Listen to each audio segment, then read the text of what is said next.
As you may know from my recent case study videos, I've been focusing on interesting and important domain name dispute decisions, primarily under the UDRP, the Uniform Domain Name Dispute Resolution Policy. But today, a decision under a different policy, the URS, or Uniform Rapid Suspension System, caught my eye, which actually made me realize that I need to update something I said in one of the episodes of my masterclass on domain name disputes.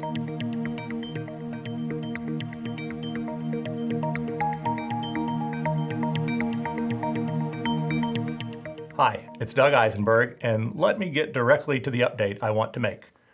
The URS now applies to .org domain names.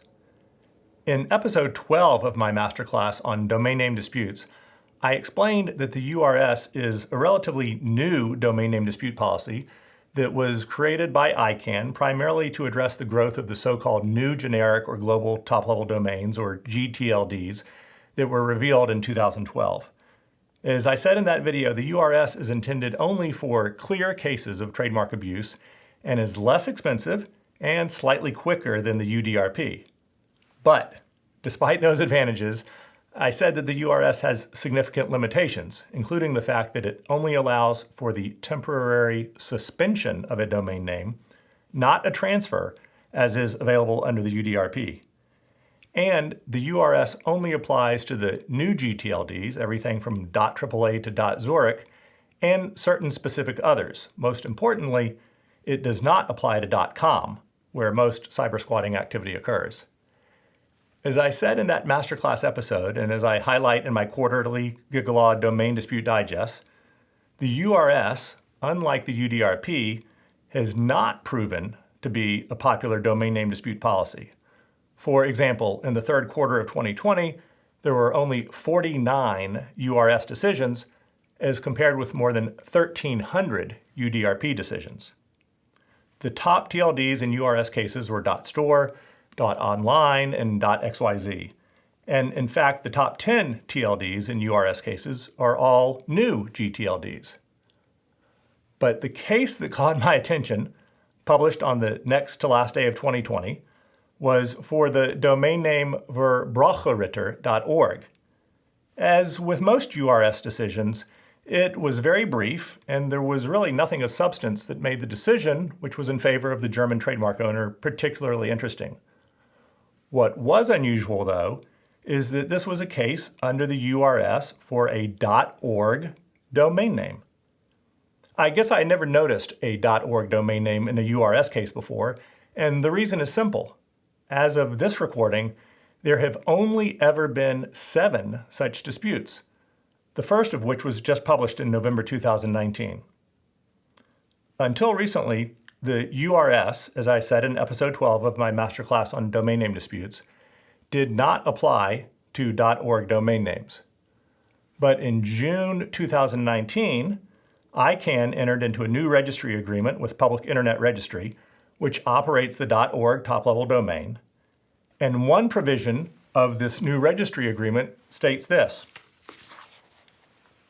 registry operator will comply with the Uniform Rapid Suspension System, or URS, adopted by ICANN, including the implementation of determinations issued by URS examiners.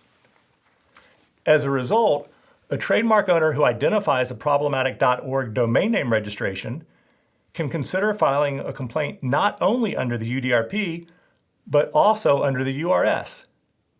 This is important, but despite this recent change, I don't expect to see much growth in URS complaints for .org domain names for at least 2 reasons. First, cybersquatters don't frequently target .org domain names.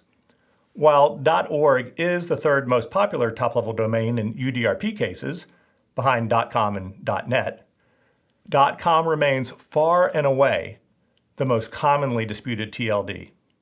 For example, in the third quarter of 2020, as my GigaLaw Domain Dispute Digest shows, .com domain names represented more than 74% of all UDRP disputes, while .org domains only made up about 3% of the cases.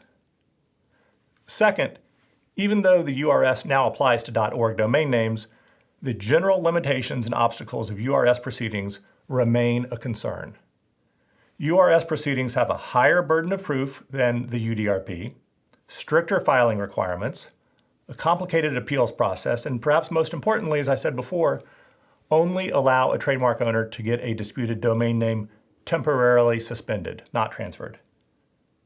As a result, the UDRP remains the most popular option for trademark owners, but the URS is now worthy of consideration in some cases. If you want to learn more about the UDRP, please check out my masterclass on domain name disputes, as well as other resources on my GigaLaw website. And be sure to subscribe to the GigaLaw YouTube channel to be notified of future videos discussing other UDRP cases. Thanks for watching, and see you next time online.